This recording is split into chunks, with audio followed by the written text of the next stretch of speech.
Valeant, une entreprise qui s'est fait connaître pour sa politique de prix agressive pour les médicaments qui sauvent des vies. Son nom signifie littéralement « sortez » en latin et est utilisé comme expression de rejet. Pensez-vous qu'il s'agit d'une coïncidence ? Il est vrai que Valeant n'a pas la même notoriété que les autres sociétés pharmaceutiques que l'on a couvertes précédemment sur la chaîne. Un nom plus familier dans ce contexte est probablement celui de Martin Shkreli, autrefois PDG controversé d'une société suisse appelée Turing Pharmaceutical AG. Il a dû se justifier auprès du public pour avoir augmenté le prix du Daraprim, un médicament qui sauve des vies dans les cas d'immunodéficience tels que le sida par exemple, de 13,5$ à 750$. Il était assis sur sa chaise, souriait tout le temps. Les gens souffrent et meurent, mais M. Shkreli a trouvé cela drôle étant donné la forte augmentation des ventes. Même si cette personne n'est pas directement liée à l'entreprise Valeant dont nous allons parler aujourd'hui, vous allez voir que ses pratiques sont étrangement identiques. Alors j'ai une question pour vous. Que doit réellement accomplir une entreprise pharmaceutique pour en être officiellement une ? En temps normal, 18% de son chiffre d'affaires est consacré à la recherche et au développement de nouveaux médicaments. Chez Valeant, ce chiffre était dérisoire et s'élevait à 3%. L'approche de Valeant afin de stimuler sa croissance était-elle celle d'un prédateur pourchassant d'autres entreprises, les déchirant avidement et les étouffant ? Cependant, les choses n'ont pas toujours été aussi bonnes pour cette entreprise pharmaceutique. En 2008, elle luttait pour sa survie et fut sauvée grâce aux tactiques planifiées de ses investisseurs. Mais bien sûr, tout qui investit souhaite réaliser des profits, et ce à tout prix. Alors que les personnes atteintes d'une maladie rare ne savaient pas comment elles allaient payer leur prochain médicament, la valeur de l'entreprise a grimpé en flèche. Il n'y avait donc aucune trace de remords chez Valeant. Une fois de plus, nous sommes confrontés à cette question. Comment tout ceci a-t-il pu se produire ? Et surtout, pourquoi cela a-t-il été ignoré par le public pendant aussi longtemps ? Eh bien, aujourd'hui, nous révélons les crimes sombres et terribles de la société pharmaceutique Valeant pour lesquels certains d'entre nous ont dû payer cher par le passé. Nous avons fait la connaissance de personnes dont le sort dépendait déjà d'une entreprise peu intéressée par la médecine telle qu'elle et la guérison. Et nous allons également apprendre à connaître les personnes qui ont fait de Valeant ce qu'elle est aujourd'hui, une société pharmaceutique avide, agressive et sans le moindre scrupule. Mais avant d'avaler ensemble cette pilule amère, n'hésitez pas à nous soutenir vite avec un like ainsi qu'un commentaire afin que nous puissions continuer à vous parler à l'avenir des machinations terribles et diaboliques du monde de l'entreprise. Les débuts de Valeant remontent aux années 60 et commencent par une curieuse coïncidence. Mais ne dit-on pas que les coïncidences ne sont que le pseudonyme de Dieu s'il ne souhaite pas signer de son nom propre ? Qu'en pensez-vous ?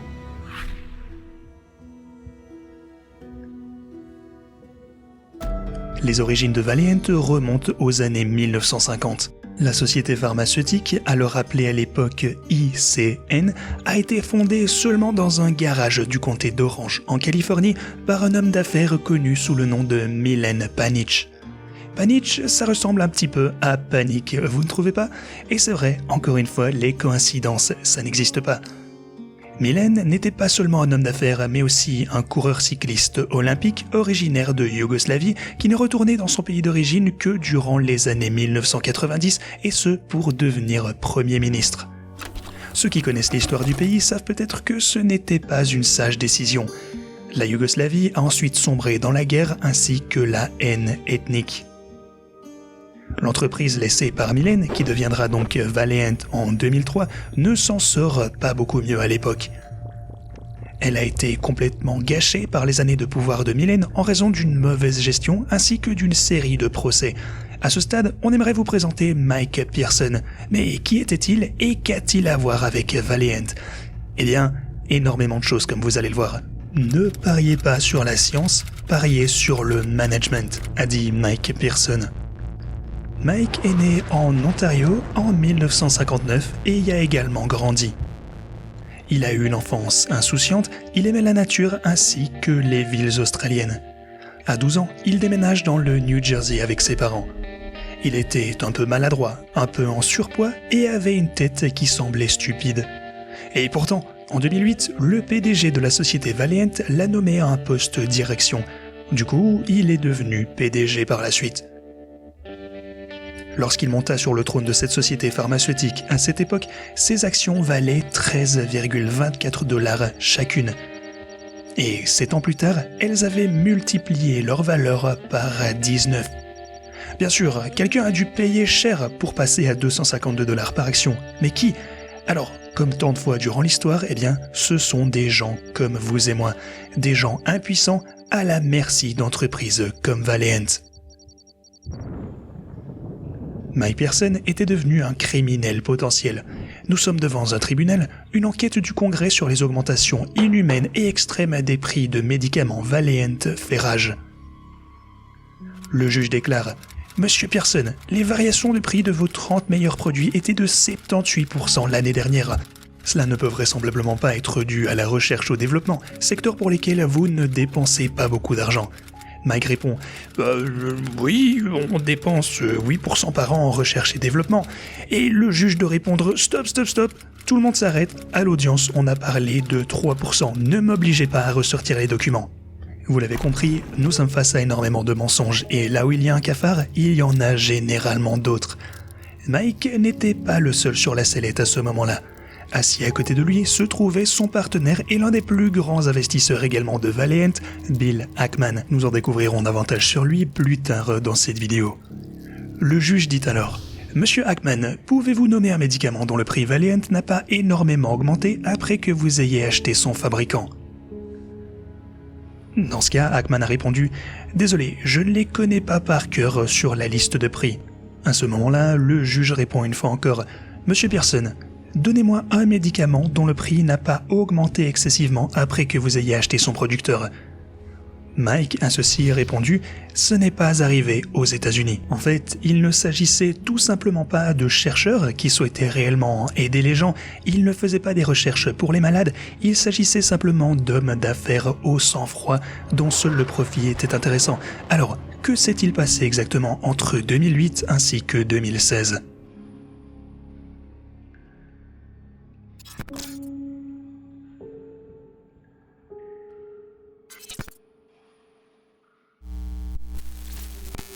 Valeant poursuit sa frénésie d'achat. Il y a eu des acquisitions de plusieurs millions de dollars dans l'industrie pharmaceutique. Le chasseur n'a fait preuve d'aucune pitié.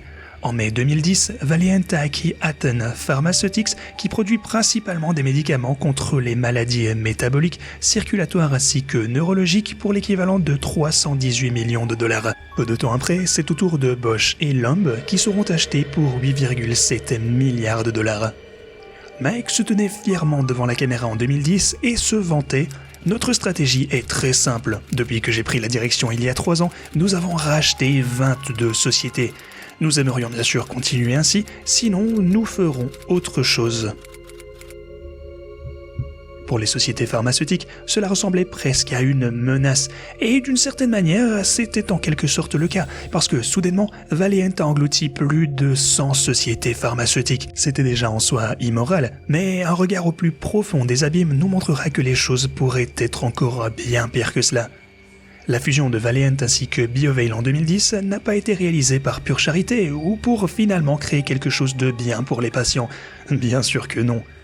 En fait, BioVail, en tant que société pharmaceutique canadienne, a accordé à Valeant une économie d'impôt de 5%. Énorme.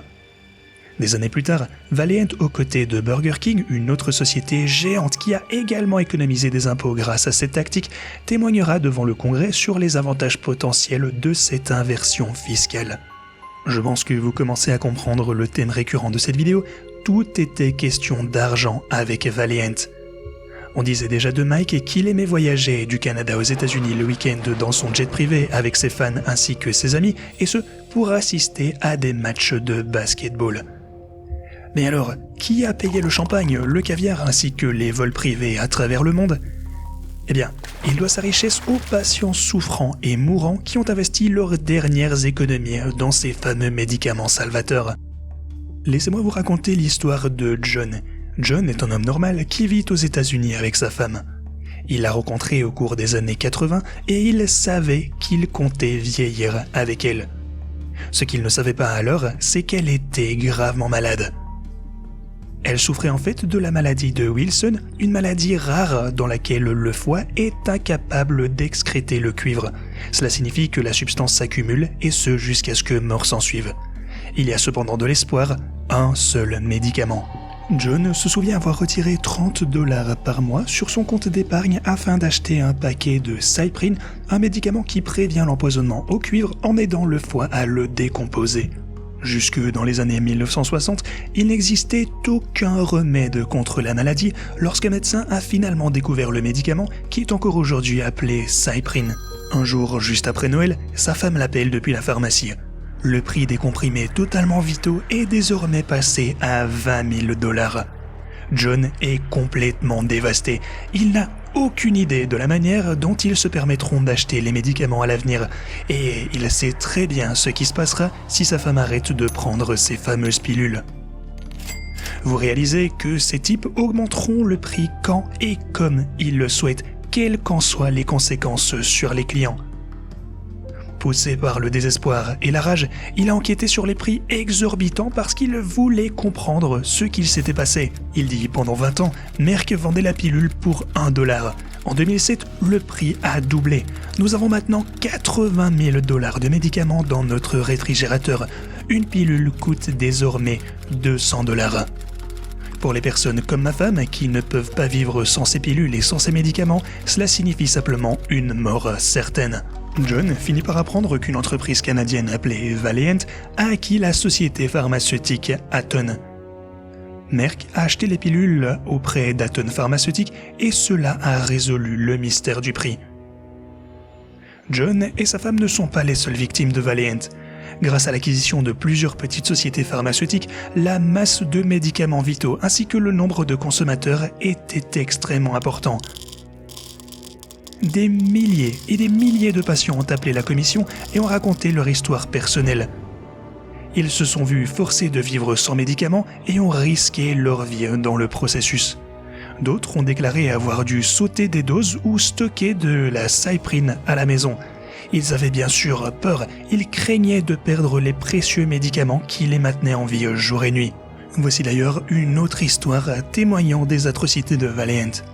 Berna Heyman, une retraitée qui a témoigné devant la commission, souffrait de la maladie de Wilson et prenait 3 comprimés de Cyprine par jour. Lorsqu'elle a fini par se rendre compte que le total atteignait plus de $10 000 par an, même si son assurance maladie lui versait déjà $260 000, elle a compris qu'elle n'avait simplement pas les moyens de se soigner. Malheureusement, ces personnes n'avaient aucune solution. Elle a donc tenté sa chance et essayé un autre médicament, une pilule à base de zinc cette fois. Elle précise « Ma santé allait bien avec Cyprine. Mon médecin et moi n'avons expérimenté la pilule de zinc que par complète obligation. » Et pendant que des gens souffraient et mouraient désespérément, la valeur de Valeant est passée d'un dérisoire $1 milliard à $78 milliards. Mais alors, quel a été le déclencheur de cette augmentation excessive du prix de leurs actions en bourse ? Eh bien, quand il y a des perspectives de profit importants, il est inévitable de trouver des requins profiteurs. Bill Ackman, investisseur américain et fondateur de Pershing Square, surveillait les activités de Valeant depuis déjà un certain temps. C'était un homme d'affaires avisé, soucieux du détail et qui savait exactement quand le moment était venu pour investir.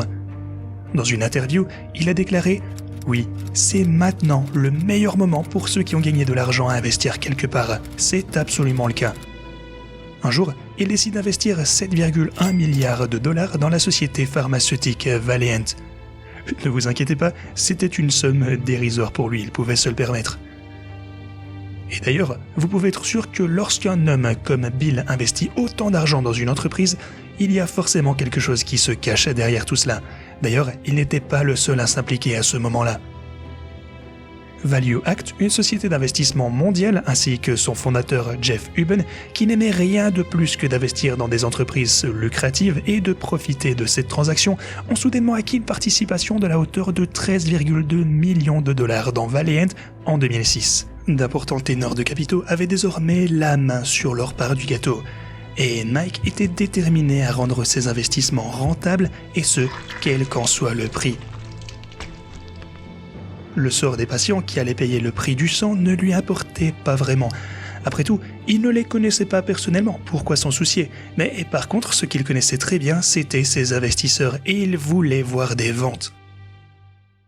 Tout se passait pour le mieux. Et puis est ensuite arrivée une entreprise avide d'argent qui ne cherchait que le succès et le pouvoir. C'était un petit peu comme Pearl Harbor, a dit David Edmund Ian Piot, PDG d'Allergen. Mike s'était fixé pour objectif de faire de Valeant l'une des 5 plus grandes sociétés pharmaceutiques d'ici l'année 2016. Pour y parvenir, il a dû cibler des sociétés plus grandes que Valeant elle-même. Il a donc parcouru le marché et découvert une entreprise qui a tout de suite piqué son intérêt. Leur choix s'est donc porté sur Allergen. Allergen, une entreprise cosmétique incroyablement prospère, stable et populaire, surtout connue pour le Botox. Vous pouvez penser ce que vous voulez du Botox, mais il faut bien admettre que c'est une invention réussie, c'est plus que lucratif. Lors d'une annonce publique, un journaliste a demandé « Pourquoi avez-vous jugé nécessaire de vous associer à Bill Ackman, aussi charmant soit-il » Mike a dit « Il est charmant, il était prêt à investir 7 milliards de dollars dans notre entreprise. » Le journaliste à cela a donc répondu « Et si Allergen ne veut pas négocier avec vous, que faites-vous dans ce cas ?» Mike a dit « Alors peut-être devrions-nous demander au propriétaire 10% d'Allergen ?» Et puis est arrivée la phrase choc de Bill « Nous avons les moyens de faire appliquer ce que nous poursuivons. » Cela ressemble un petit peu à un film de gangster, vous ne trouvez pas? Il s'agit ici d'une entreprise à la réputation douteuse qui souhaite utiliser des tactiques tout aussi douteuses afin de racheter une entreprise populaire. Dégoûtant. La plupart des gens étaient du côté d'Allergen à l'époque, bien sûr. C'était un peu lorsqu'un ivrogne accoste son cher et gentil oncle. Et ce qui a été perdu dans cette confusion, c'est le fait que Bill avait secrètement acheté de grandes quantités d'actions Allergen depuis son investissement dans Valeant. Intelligent. Mais Valeant avait déjà réduit la recherche et développement chez Bausch et Lomb à 60%. Imaginez donc une seconde, vous possédez une entreprise pharmaceutique et votre travail a toujours consisté à développer de nouveaux médicaments pour aider l'humanité. Soudain, vous vous faites complètement engloutir par une autre société pharmaceutique et à partir de ce moment-là, elle ne vous permet plus d'investir que 40% de vos dépenses dans les travaux de recherche et développement. Vous pensiez que vous étiez là pour aider les gens? Eh bien, vous aviez tort. La bataille pour Allergen fut sanglante. Du coup, le géant du Botox a fait face à des offres hostiles de la part de Valeant. Lors d'une présentation sur les raisons de l'acquisition, Mike et Bill ont parlé du fait qu'Allergen ne faisait pas des recherches et gaspillait leur argent, tandis que Valeant, eux, ne faisaient que continuer à faire croître leur entreprise. Ce fut une fois encore une bataille difficile, mais elle s'est bien terminée pour Allergen à l'époque. David Piot a déclaré que l'objectif principal de son entreprise était d'empêcher Valeant de l'arnaquer pour le prix ridicule de 47 milliards de dollars. Ok, vous dites ridicule. Bien entendu, cela semble être une somme astronomique pour le commun des mortels. Mais si on prend en compte le fait que la société Allergen générait déjà des milliards de dollars de recettes annuelles à cette époque, cette somme d'achat nous semble également plutôt inintéressante. Mike, Bill et toute la société pharmaceutique sont sortis perdants de cette bataille, car une autre société, cette fois appelée Activis, a offert 66 milliards de dollars aux géants du Botox. D'une manière ou d'une autre, ce n'était plus une question de prix d'achat. Le PDG, David Piot, aurait probablement vendu à n'importe qui d'autre, sauf à Valeant, et quel que soit le prix. Mais cette bataille scandaleuse en 2014 a attiré l'attention de l'humanité sur la société pharmaceutique douteuse. Tout le monde s'est demandé qui est Valeant, qu'attend-il d'Allergen et pourquoi ont-ils déjà acheté plus de 100 autres entreprises. Soudain, tous les regards étaient tournés vers Valeant ainsi que ses sombres machinations.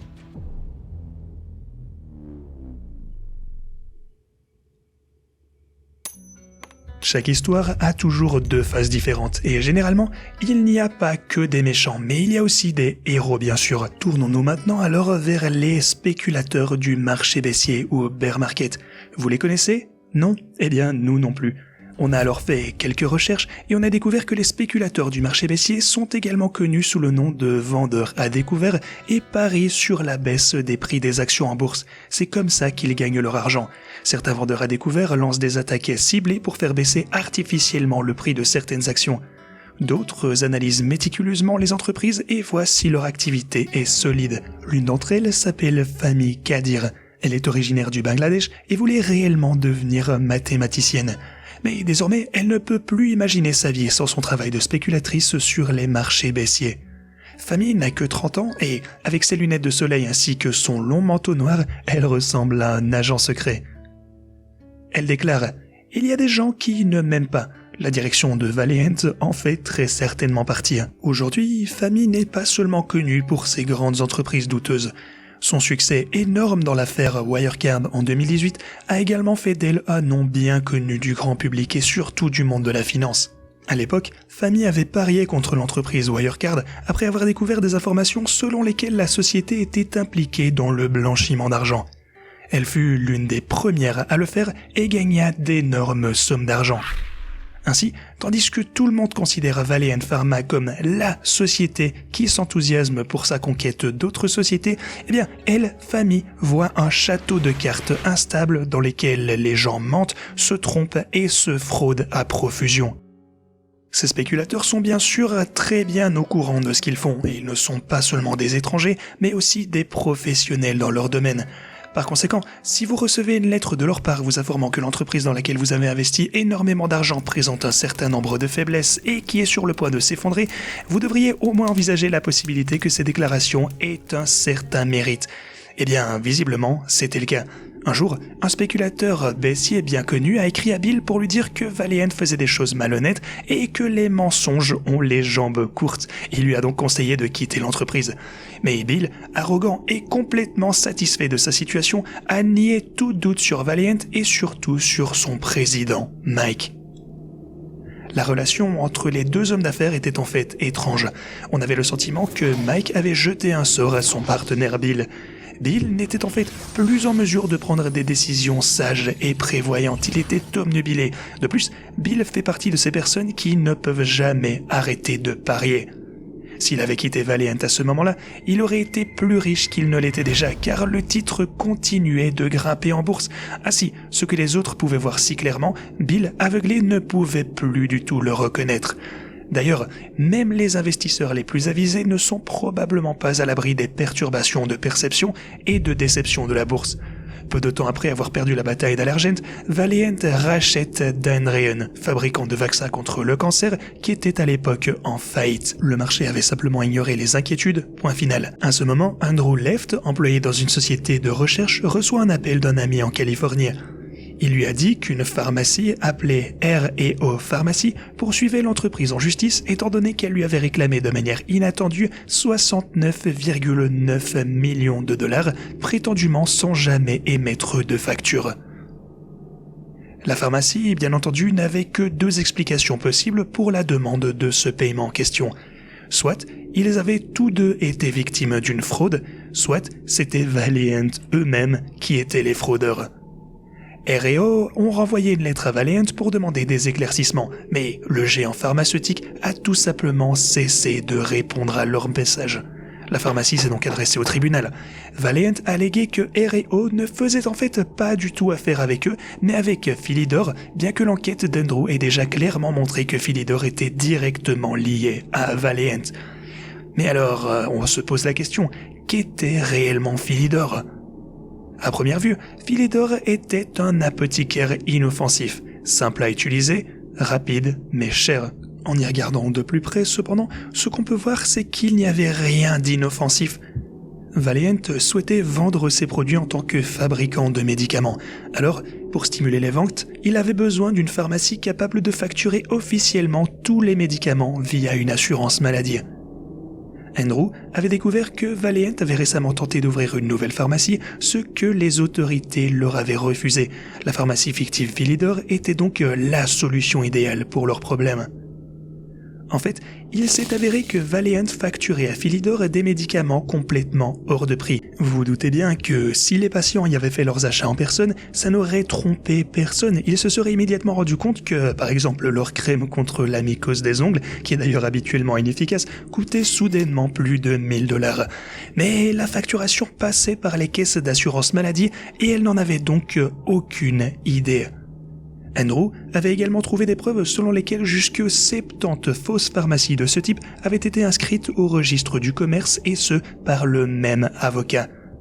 De plus, ces pharmacies avaient les mêmes numéros de téléphone indépendamment les unes des autres et portaient des noms de lieux ou même de personnages de films d'horreur de Stephen King, The Shining. Quel détail amusant. En bref, c'était complètement une fraude à l'assurance qui valait des milliards de dollars. En envoyant la facture à R&O, Valeant s'était maudit jusqu'à la destruction, car avec cette demande de paiement, sa fraude de plusieurs millions de dollars dans l'industrie pharmaceutique a finalement été révélée au grand public. Mais alors, quelle était réellement la raison de tout ceci ? La cyprine était en fait une mauvaise affaire pour l'industrie pharmaceutique, car la maladie de Wilson ne touche qu'une personne sur 30 000, c'est extrêmement rare. Mais Valeant a réussi à transformer ce médicament en un médicament valant 300 millions de dollars juste grâce à cette idée frauduleuse. Comme l'a déclaré John Hampton, en tant que spéculateur baissier, vous devez attendre patiemment qu'une grenade frappe afin de réaliser un gros profit. Nous sommes de retour en 2015 et la campagne pour l'élection présidentielle est en plein cours aux États-Unis. On sait tous bien entendu que les hommes politiques profitent de ce moment pour convaincre les électeurs qu'ils sont les meilleurs de l'histoire et qu'ils peuvent réellement inverser la tendance et aider leur pays. Alors, Hillary Clinton s'approche du pupitre et commence son discours par « J'ai avec moi une lettre de quelqu'un qui est assis ici, aujourd'hui. » Quelqu'un qui est gravement malade et qui doit maintenant payer 14 000$ pour 10 seringues médicales. L'entreprise de fabrication est appelée Valeant Pharma. Aïe. Si Hillary Clinton gagnait les élections, elle s'en prendrait à Valeant, bien entendu, à cause des prix exorbitants de leurs médicaments et de leur cupidité. Le chasseur deviendrait alors la proie. Heureusement pour Valeant, il convient de mentionner que Clinton a perdu de peu l'élection présidentielle face à Donald Trump cette année-là. Cependant, ces événements ont frappé Valeant comme une bombe et l'entreprise a fait faillite le lendemain. L'entreprise pharmaceutique a perdu 90% de sa valeur en bourse en moins de 24 heures, soit une valeur de 80 milliards de dollars au total. Andrew a d'ailleurs publiquement qualifié Valeant de Enron de l'industrie pharmaceutique. Enron, c'était en fait une entreprise énergétique texane qui avait utilisé plus ou moins la même tactique et dont le dirigeant a même été emprisonné pour falsification de comptes, entre autres. Les deux sociétés ont d'ailleurs l'une comme l'autre tenté d'exploiter les règles du jeu, de les changer en leur faveur sans aucune morale. La comparaison d'Andrew était fausse, mais Valeant n'a pas pu se défendre car sinon, toutes les autres transactions douteuses auraient été révélées. Le monde entier a assisté à la chute des actions de Valeant. Toutes les chaînes d'information du monde entier ne parlaient que de la chute de cette immense entreprise. Dans un ultime effort, Mike a contre-attaqué et il a déclaré « Après avoir pris connaissance des allégations, nous attendons avec impatience que la SEC enquête finalement sur Monsieur Left ainsi que Citron, qui était donc la société de recherche. Pour tous ceux qui ne savent pas ce qu'est la SEC, c'est la Security and Exchange Commission, qui est donc une commission de sécurité pour le monde de l'investissement en bourse qui enquête sur ce genre de cas particuliers. En Allemagne, ce serait par exemple la BaFin.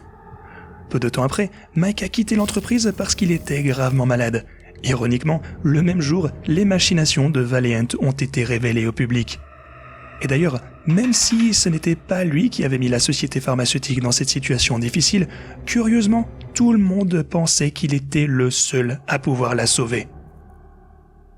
Ils ont donc décidé de le ramener.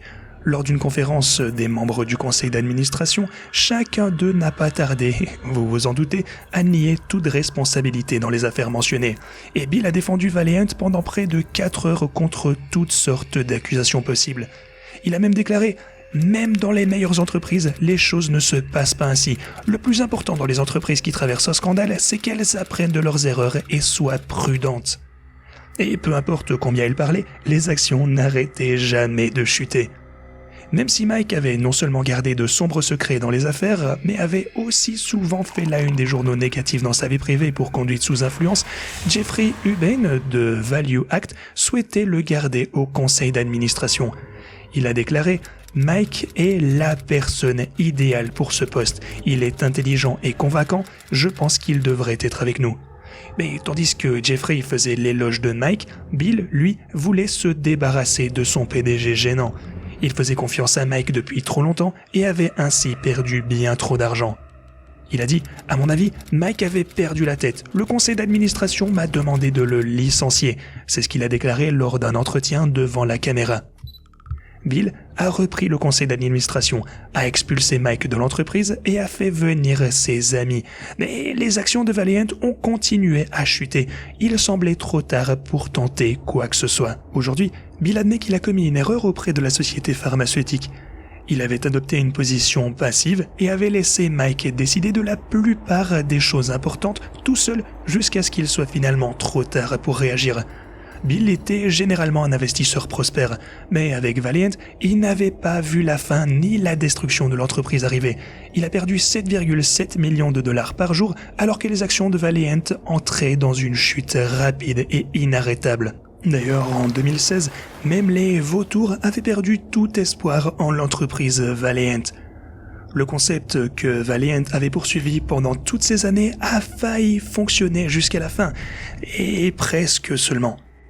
Le déclin chez Valeant avait déjà d'ailleurs commencé lorsque Mike a confirmé dans une interview que dépenser de l'argent dans la recherche de nouveaux médicaments n'aurait pas été bénéfique pour son entreprise. Curieux pour une entreprise pharmaceutique. Il voulait donc trouver une autre façon de grandir. Et comme tant de fois au cours de l'histoire, personne n'a posé de questions ni fait de recherches plus détaillées sur cette entreprise. Les actionnaires faisaient aveuglément confiance à Mike, pensant qu'il était infaillible et qu'il avait toujours la bonne solution à portée de main. Jusqu'à la campagne électorale d'Hillary Clinton ainsi que le procès de 2016, tout s'était très bien passé pour la direction de Valeant. Les choses bien sûr allaient extrêmement moins bien pour les milliers de patients qui avaient le malheur de souffrir d'une maladie rare et ne pouvaient donc plus se permettre des médicaments coûteux. Les affaires, les mensonges et la fraude ont traversé l'histoire de l'entreprise. Mais alors, qu'est-il finalement arrivé à Valeant ? En 2018, Valeant a absorbé l'ensemble de ses filiales et est devenu Bausch & Health. Les slogans publicitaires tels que « Le nouveau nom représente ce que nous sommes réellement », une entreprise pharmaceutique sérieuse engagée dans le développement et la recherche, ornent aujourd'hui les pages d'information ainsi qu'Internet. Mais pour conclure cette vidéo, il faut maintenant se poser une question encore plus importante. Lorsqu'une entreprise décide de changer de nom, sa dette morale ainsi que son sombre passé peuvent-ils disparaître ? Si vous avez aimé la vidéo et souhaitez continuer à en apprendre davantage sur des histoires d'origine aussi passionnantes que captivantes, alors je vous invite à vous abonner à notre chaîne et profiter de nombreuses autres histoires qui vous plongeront dans le passé de l'entrepreneuriat.